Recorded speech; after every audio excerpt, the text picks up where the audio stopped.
Welcome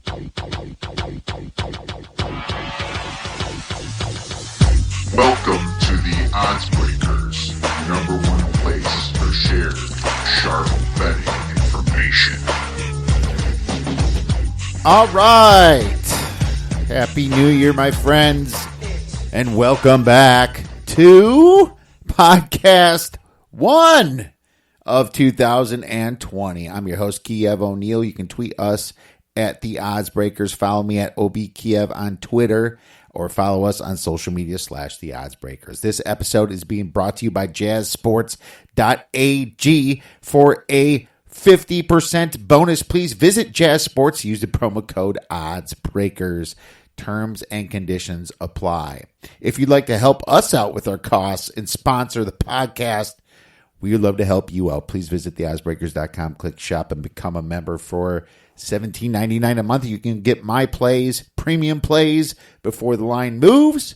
For $2 more, you can get all of that and become a patron subscriber, get the podcast a little bit early. And if nothing else, please visit theoddsbreakers.com and become a free picks newsletter subscriber. And now that we are ramping on to basketball season, there will be lots of free picks in place of the two podcasts every week. Remember, our podcast will be dropping on Thursday night for patrons and Friday morning for just the general public, talking about the weekend games Friday, Saturday, and Sunday. And we will be giving out free plays mostly on Tuesday, obviously sprinkled in for free members of the website as well throughout the weeks. And just free picks in general through the newsletter, mostly on Tuesday, like I said before. So that's our agenda for the year. But we have a great show for you today. Lots going on. So I am once again going solo. We'll probably start bringing guests in next week. And that way we can have their takes and their plays for the weekend games from legitimate and established handicappers. My friends, the Odds Breakers are always looking for contributors to our website and something that gets your name out a little bit. If you specialize in any sports, baseball, NBA, NCAA, any conferences, and would like to blog for us, please feel free to contact us via our website, or just hit contact us, or through Twitter is fine as well. Going to have some baseball, obviously, when it comes to the off season. I'll still be giving out some free plays and giving out some premium plays to our members. So, my friends, we were about 2-2 last week. We did lose the teaser, being that the Vikings lost in the NFL, and my Patriots play lost because that Hansel's so hot right now. And Tom Brady, it almost feels like he's done with that organization. I don't know what's going on. What a great run, though. He still couldn't go back, and this can all be BS from the media, but it just feels different over there right now. Brady might be looking to capitalize his name by winning another Super Bowl with another team. I'm hearing whispers of him going to the Chargers, the Bears, the Carolina Panthers, who knows? But this is mostly noise right now. People need storylines. They want to turn it into the NBA, like during the finals, during the NBA playoffs. All they talked about is what LeBron was doing, where LeBron was going, where, the eyebrow was going, where Kawhi Leonard was going. So kind of the same thing. Mostly ignore that. Especially when nothing is going to happen for a long time. So wait till free agency starts happening anyway. So speculation is speculation. There's really nothing to, you're not going to really gain yourself by wasting your time on that. We would rather waste our time in finding value in the spreads, and that's why we prepared a great show for you today. We're going to talk a little bit about the college football championship game between LSU and Clemson. We're going to give you some free plays for NFL Divisional Playoff weekend. And, of course, we're going to get right into our college basketball plays for the weekend and hopefully we can bring you some value. Doing a great, we have a great start in college basketball right now. 28-17-1, I believe we are. Nope, 29-18-1, up 17 units in college basketball. So that's been fantastic. Up 8 units in college football, and NFL 91-74-8, up 36 units in the NFL. So these playoff games have been great. I was in Disneyland last week. I might have had my phone on the back of the stroller when I was pushing around a little bit, streaming some of those games. So I was able to watch a lot of it. And so it helped pass the time. Looked on the reviews on ESPN at night in Disneyland. So at the hotel. So that was cool. I was able to see what was going on and follow all the plays and all the statistics of the games. And I got to tell you, the Titans, like I said earlier, was very, very surprising to me that they got over the hump there, and they are a dangerous team. The Ravens are coming in, obviously the best team in the whole NFL, but did they play in a good conference? I'm not so sure about that. The Chiefs come off the bye, and everyone's talking about that, and the Packers come off the bye, and they are obviously a deadly home team. So a lot of great stories there. It sucked that Carson Wentz got hurt that game. It hurt our overplay. We did play that over, and it definitely affected that. But at the same time, I'm not sure if they would have done enough to beat Seattle. Seattle kind of milked it a little bit at the end, played defensive football. The whole Wentz thing, man, he just gets hurt in the wrong times, it seems, and he can just never be healthy for the playoffs. I feel bad for the guy, but at the same time, he's making a ton of money, and my rule is never feel bad for people that are making millions of dollars. But at the same time, Eagles fans, they got their Super Bowl, so they should be happy anyway. Some Eagles fans are turning a little bit on Wentz. I'm not so sure I would do that right away, but Nick Foles was their franchise leader, in my opinion, when they won that Super Bowl. That's definitely still a very interesting story to me. The Vikings shocked the Saints, and they shocked me, and I could not believe that they won that game. Cousins was good enough. He wasn't spectacular by any means, but Breeze didn't look that good at all. The Vikings won in the trenches, I believe, and that's how they won this game. I think that they showed some poise. It was Kirk Cousins at his normal 1 o'clock Eastern time slot in a dome.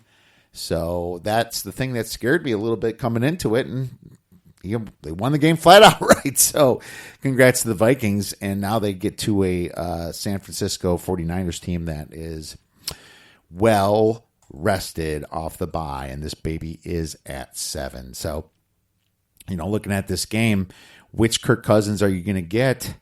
You have a later start time on a Saturday, on a short week, them coming off a huge win against the Saints, and which Jimmy Garoppolo are you going to get, because the guy really doesn't have any real playoff experience and might kick up a little bit that game. So that's why you saw the move on the under there. The San Francisco 49ers and my power ratings are 4.5 points better than the Minnesota Vikings. Now, that would bring the spread to around 7.5.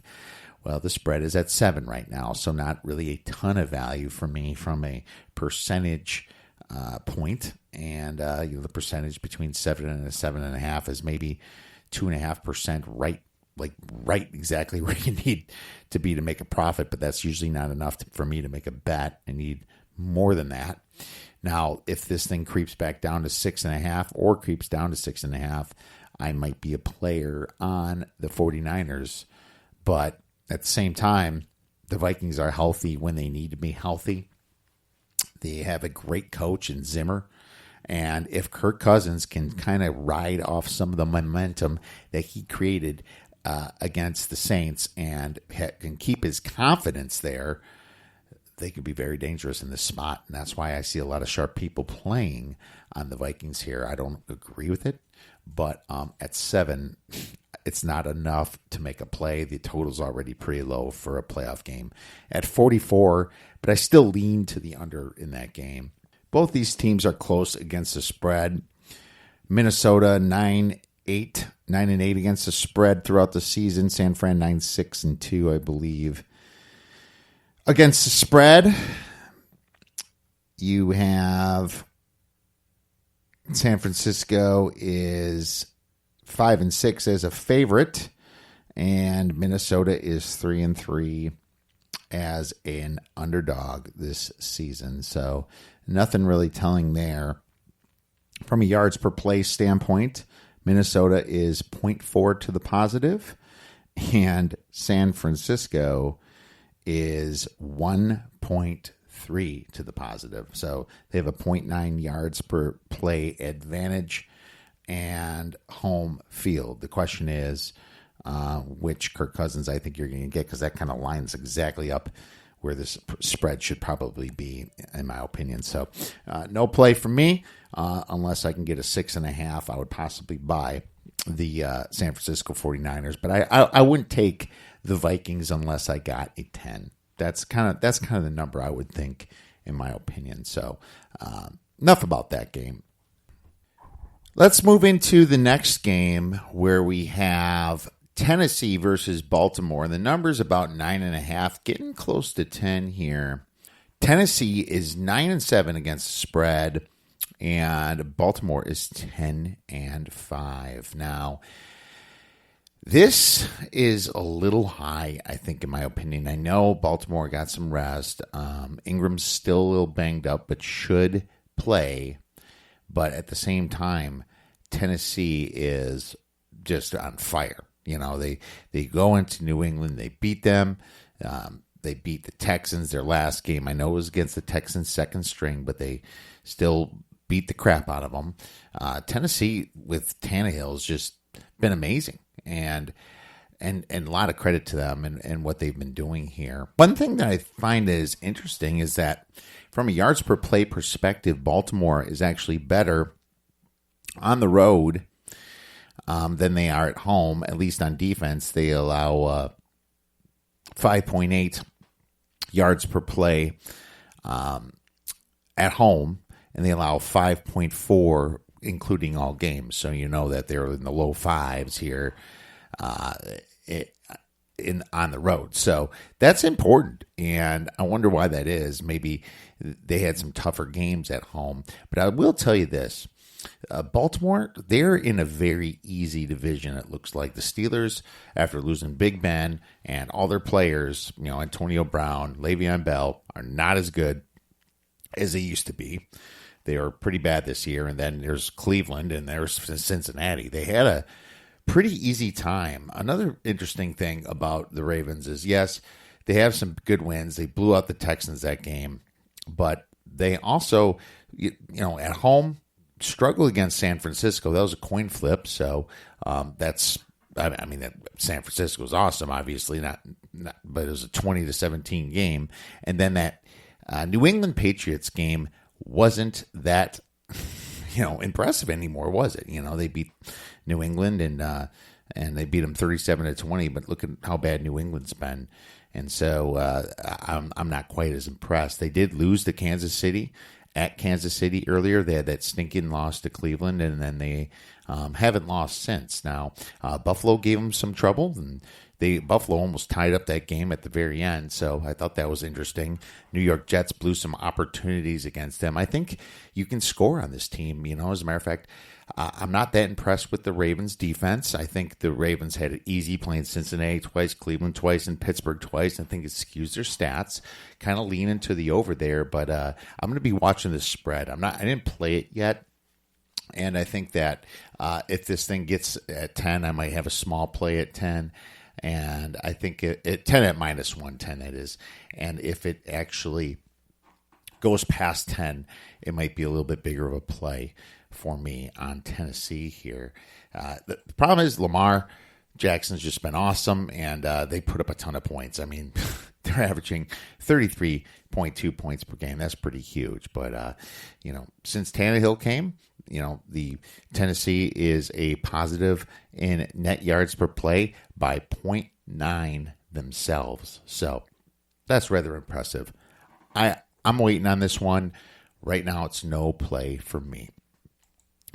So just a fair warning, I do have a couple plays for you, but I'm going against the grain in a lot of these. As a matter of fact, some of the handicappers I follow and some of the ones that I trust and respect, I'm actually on the opposite side on at least this next one here. And we're talking Houston versus Kansas City. Kansas City lean 9.5 points. Total of this game is 51 here. All I've been hearing this week is how good Andy Reid is off the bye. That's all I've been hearing. This is a trend, right? It's been going on for a while. I've heard it in multiple podcasts. I've heard it from people on Twitter. But I think some people are forgetting another important trend here, and that's the trend of Deshaun Watson. He's only lost to a team by over one score since his high school days once by over 7 points, okay?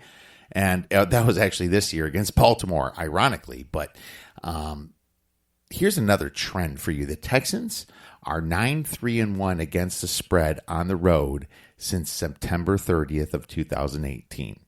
So, I mean, if you want to fight about the whole Andy Reid trend, how he's like 24-5 after the bye, ATS or whatever that number is, that's huge. There's really a story for everything. One thing for sure is the Texans have been playing a lot better since that nasty Denver Bronco loss, and they've seen the games have gained some confidence, only allowing 21 points to opponents, not counting their Game 17 where they benched their starters. But since the Denver loss, they've only allowed 21 points at the most. This game is played outdoors. It's going to be cold at Arrowhead. This usually means a running game is going to be necessary. The Titans average 4.6 yards per rush, while the Chiefs average only 4.2, one of the lowest in the league. I like the fact that J.J. Watt's been playing, really hyped this defense up. We know that Patrick Mahomes is the real deal, but these quarterbacks are playing for respect. Both of them want to show that they're best of their draft class, And the reason the Texans did lose bad against Baltimore and Denver was they couldn't stop the run, really. Well, Kansas City can't run the ball. The Texans already went into Arrowhead and won this year, and that was with a healthy Patrick Mahomes, the third game of the season. The Texans won, all right? They went there and won. So the players, they know they can do it, and I think they can do it again, or at least keep it close in a playoff atmosphere. I like Houston here. I'll take Houston plus 9.5, 3-star premium share, sprinkle the money line. Also kind of lean to the under as well. Show me the money! All right, next game we have Seattle versus the Green Bay Packers. Green Bay's laying about 4 points at home. Total is at 47. Russell Wilson's the dog here. I'm not sure how much I like that. He's a dog. One thing that I do know is the fact that Seattle's defense really stepped it up last week in the playoffs. They only allowed 9 points to Philly. And I know Carson Wentz got hurt, but Josh McCown's been good before. But let's face it, both teams, they're bad against the run. They allow about 4.7 yards per play. That is the Packers and the Seahawks. So yards per rush, about 4.7. Seattle hasn't really had a run game for a while since Carson got hurt, but they did pull in beast mode, so they couldn't run it against Philly. But the Packers might have a little bit more openings here. This Seahawks team is a net positive 0.4 yards per play away from home. So that's high for an NFL team, and I think that's why they're in the playoffs.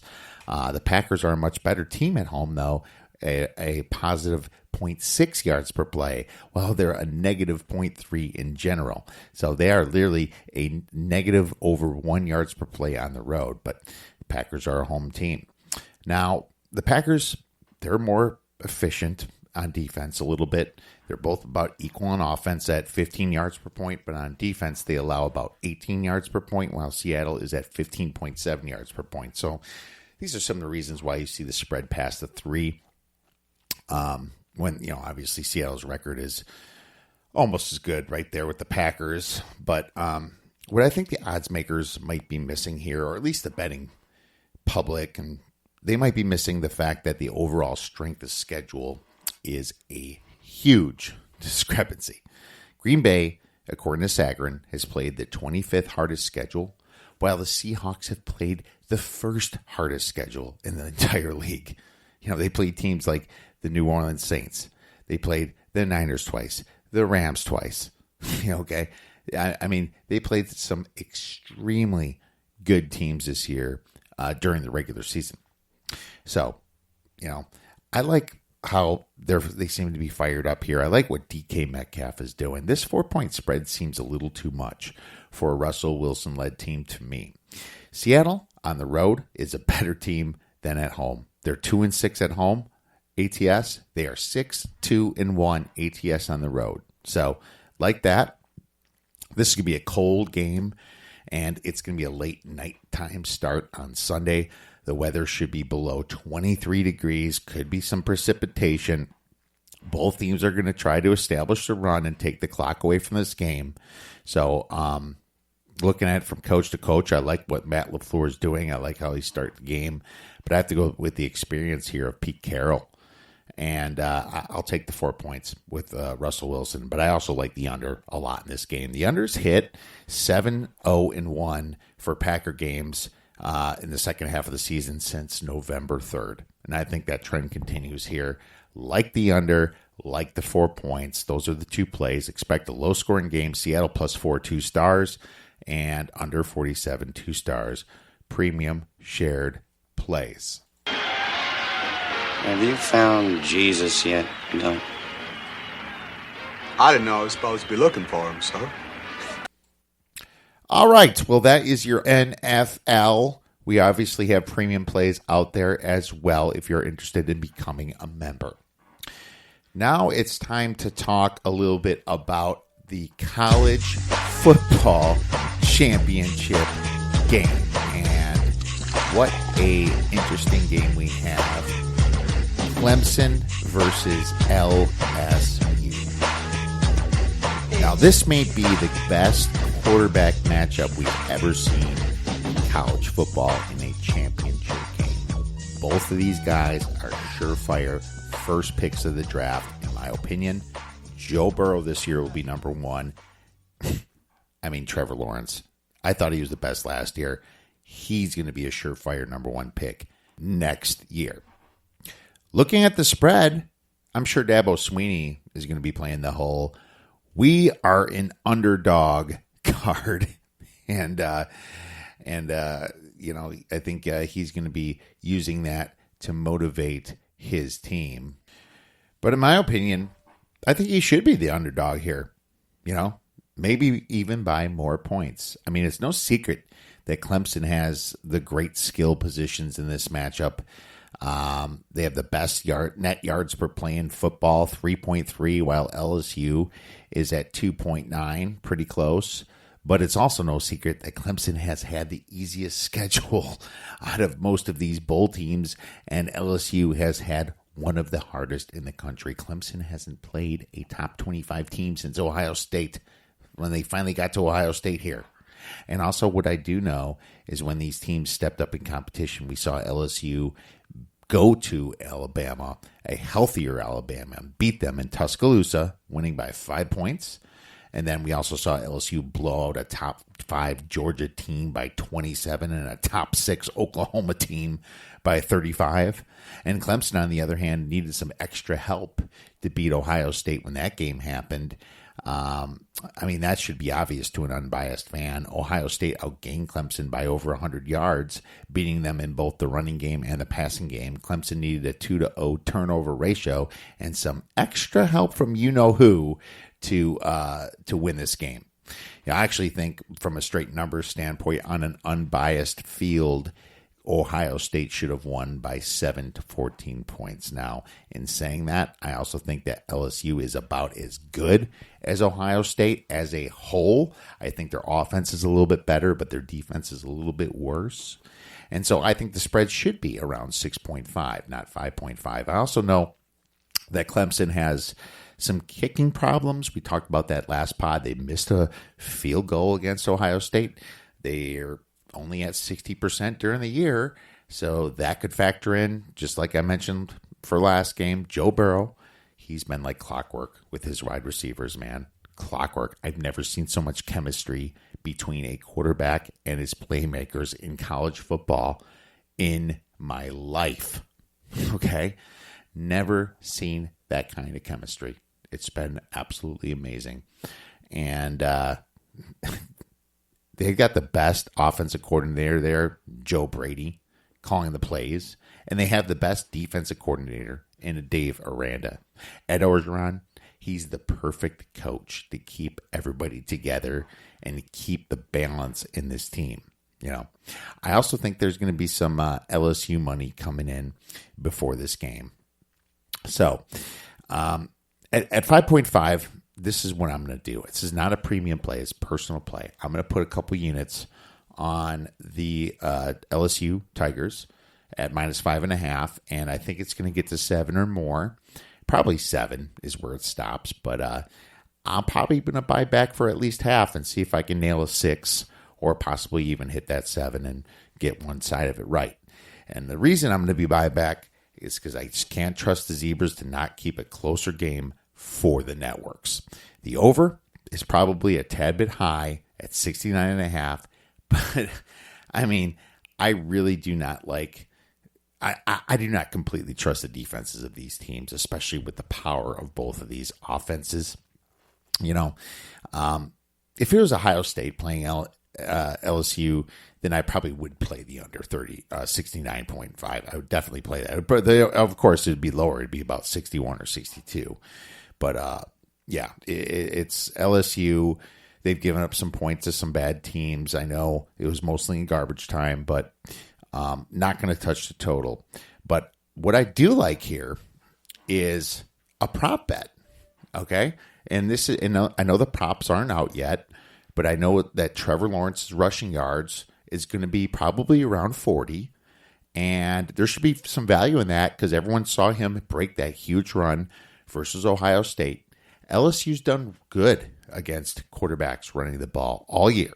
They put Bo Nix in the negatives. They held Jalen Hurts to only 43 yards on 14 attempts, and you know Hurts runs the ball. Kyle Trask of Florida only had 21 yards on 10 attempts. I expect Lawrence to have 5 to 9 rushing attempts, but he's going to have to throw the ball more before it's all said and done. So my best play might be Trevor Lawrence under the 40-ish rushing yards for roughly 2 stars. And I think that's where we're going to find our best plays in this game. We're going to give the rest out to premium subscribers for the prop bets. Loving Trevor Lawrence under 40 yards.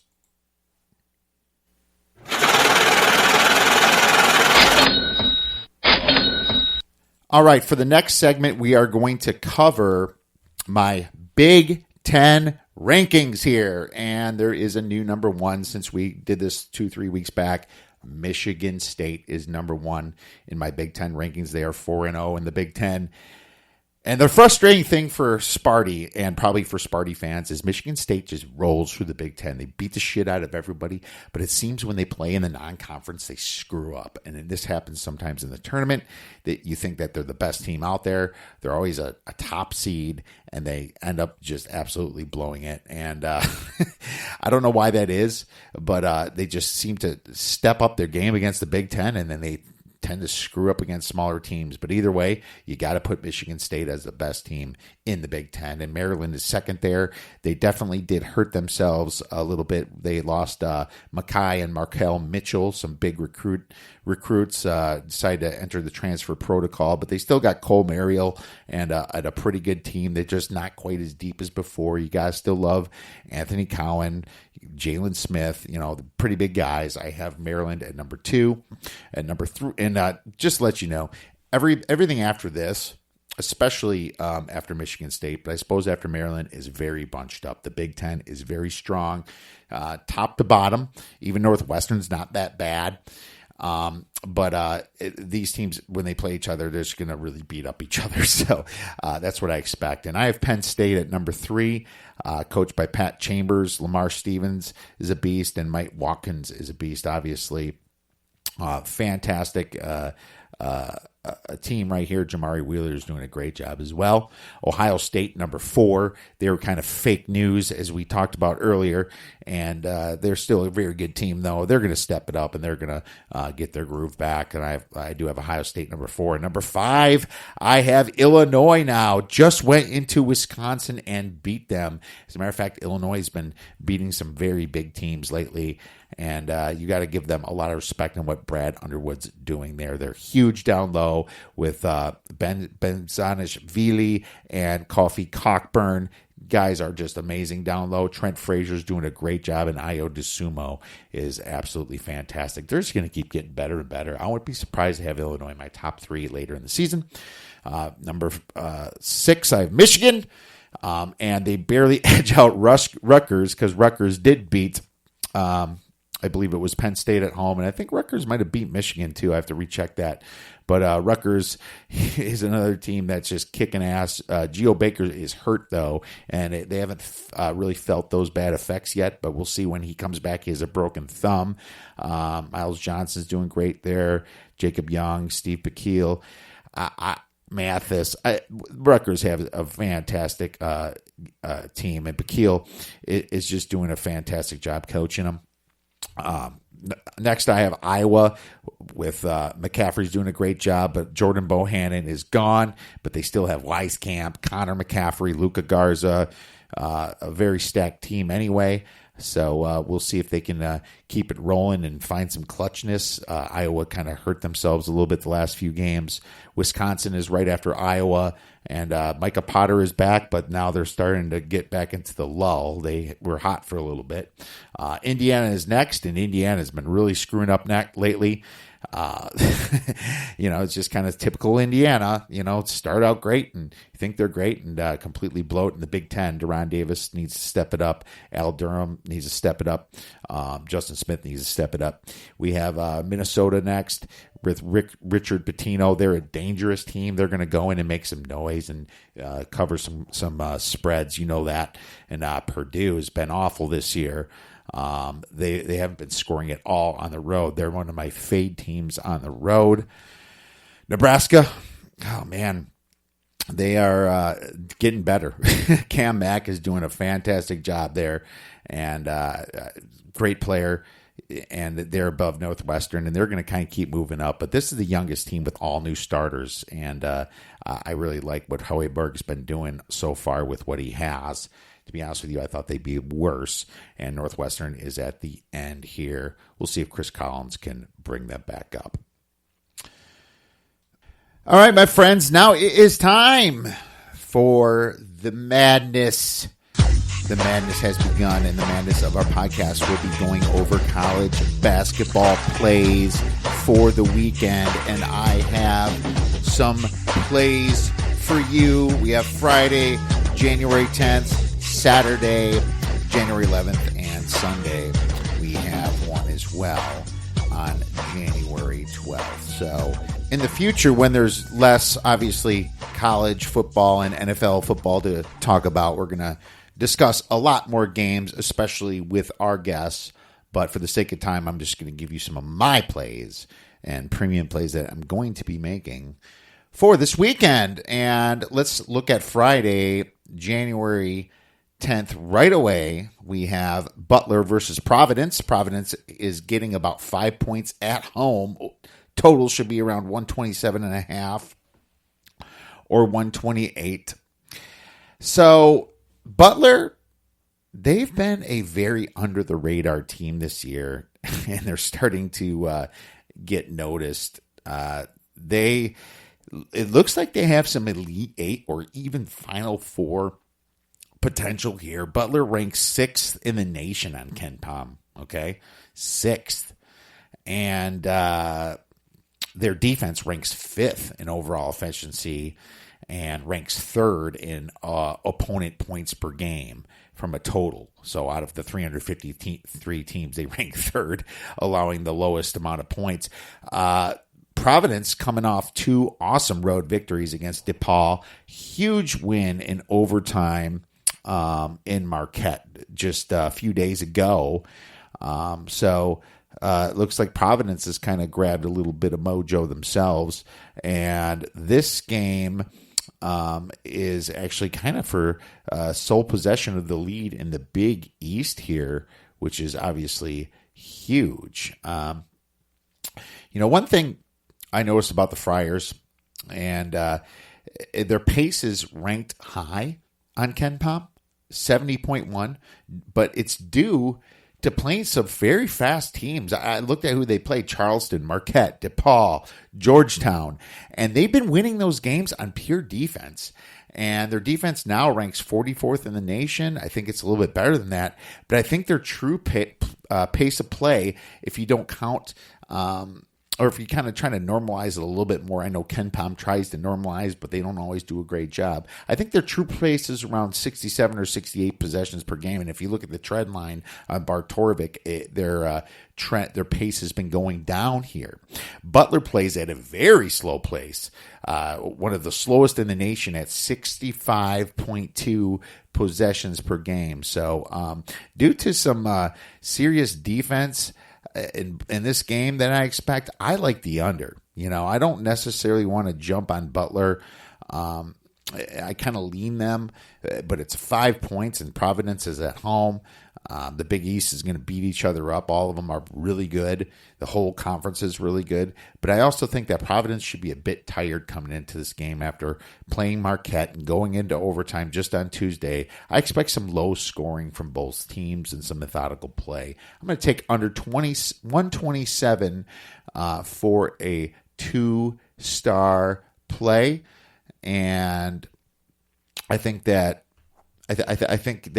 you might be able to catch a little bit higher than that. So hopefully you do, and we can all cash on this under as long as it doesn't go into overtime. That's terrible. All right. Next game I want to talk quickly about is the Maryland versus Iowa game. Iowa should be getting a point at home against Maryland. The total looks around, it's like it's going to be 147. Remember, I have to predict some of these spreads and totals when it comes to betting these games. This one, I don't have a play on it right now. And I don't like the fact that Bohannon left the team. He was kind of my clutch guy on Iowa, and he took a medical red shirt for his hip. And I also see that guard C.J. Frederick is doubtful for Iowa, so don't want to take them right now. But if he plays, then I have a strong lean to Iowa at this number. If this thing gets to 3, then it will be a play for Iowa. Maryland has been a bad road team. Iowa is looking for a bounce back after those or that nasty loss that they had at home. No, it was away. It was at Nebraska. They had a nasty loss, and they lost to Penn State before, so they kind of need to bounce back. But Maryland just beat Ohio State on Tuesday, so they're kind of riding high. I expect a little bit of a letdown spot for them, but I want to wait to see the health of old CJ right there. And hopefully he is healthy, and we'll be able to have a play on this game. I just wanted to make sure I mentioned that one. Saturday, I have a big game for you. Louisville versus Notre Dame. And Notre Dame should be getting about 4 points as a home dog. The total on this is, it should be around 132. There's no better time, in my opinion, to play, or at least to buy low on Louisville here.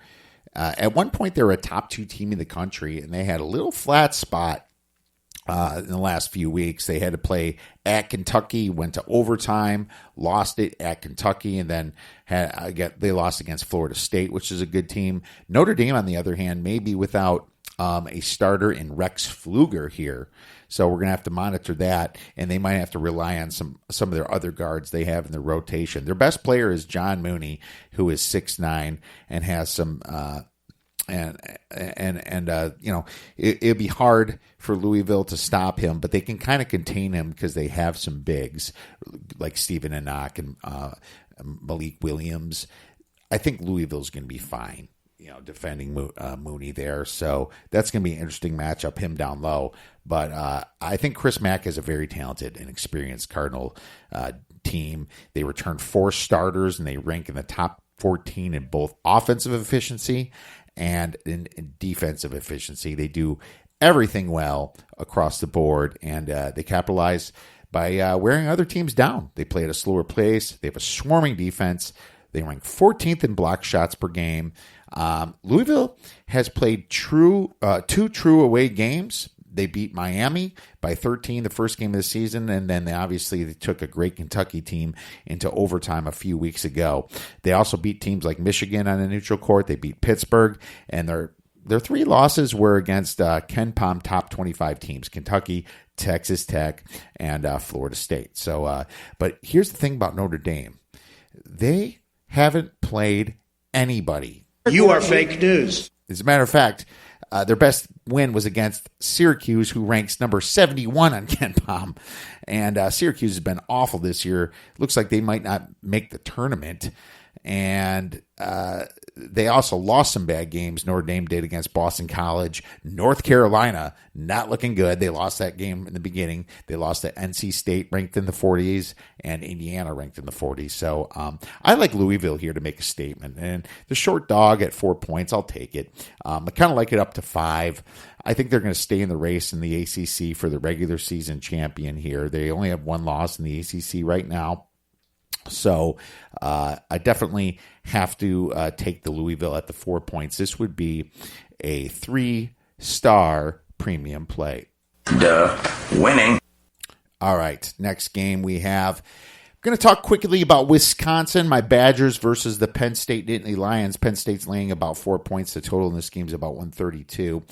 Both these teams coming off some tough losses. Penn State against Rutgers and Wisconsin versus Illinois at home even. But Wisconsin's very unpredictable because they rank 160th in three-point percentage, kind of in the middle. But they take a lot of them. 43.5% of their field goals are three-pointers. That's a ton. And sometimes they're hot, sometimes they're not. Neither team really defends the 3 well. They can get scored upon pretty quickly. Both teams are about as equal in percentage stats. The major difference between these teams really is that Penn State plays very fast and Wisconsin plays very slow.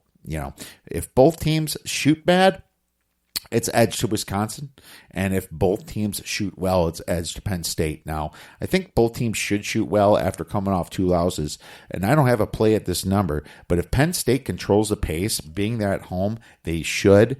I have a strong lean to the over, and that play, it's a strong lean at 132, and anything below that will be a play for sure. I'm going to think more about this one, so I am looking at the over in this Wisconsin game, and we'll see if I'm able to play that one. Sunday, we have a game in the Big Ten. We're going to stay right there. Nebraska versus Northwestern. Northwestern should be laying about 5 points. Over under 144. Oh, this is the battle for the worst team in the Big Ten. All right, literally, it's going to be kind of unfair. That's the problem because Northwestern is without 2 starters to injury and Boo Buie, and they just lost Anthony Gaines for the whole season to a shoulder injury. Nebraska is a very young team. I think they're the 3rd youngest in all of basketball. They're coached by Fred Hoiberg. It's his first year after his little stint with the Bulls in the NBA. If you remember back, he was a great Iowa State coach. The Huskers play a fast pace, and they've beaten some good teams in Purdue and obviously just won in Iowa. The problem is that I have it with Nebraska here. They're kind of in a letdown spot. All right. Ken Pom seems to think that Northwestern is better than Nebraska. They have Northwestern ranked in the low 100s and Nebraska ranked at like 140-ish. Same with Bart Torvik. That's why the spread's 5 points. But I disagree with that. I actually have Nebraska as the better team than Northwestern. And also, Northwestern is going to be short some guys. So we don't know what Vegas is going to do. According to Ken Pom, the line's going to be about 5 or 6. But I think this should be more of a pick'em type game in Northwestern. And with the injuries, maybe even a slight favorite to Nebraska. So the Cornhuskers edge out Northwestern in field goal percentage, 3-pointers, and in block shots. The only place where they really lose out is free throws. They're really terrible at free throws, but I'm not sure if that's going to come into fruition. I think that Nebraska is going to run this court, and I think they're going to win this game. So I'm going to go with 2 stars on the Nebraska Cornhuskers to cover the 3, 4, 5 points, whatever it's going to be. And obviously, make sure you remember to sprinkle that shit. Well, that's all the time we have for today, my friends. Thank you for listening. We're going to start having our guests on our next podcast. Going to be airing late on Thursday nights, early on Friday, like I said before. I hope you have a fantastic weekend watching all of these great games in the NFL, in college basketball, and obviously the College Football National Championship. Go get some winners.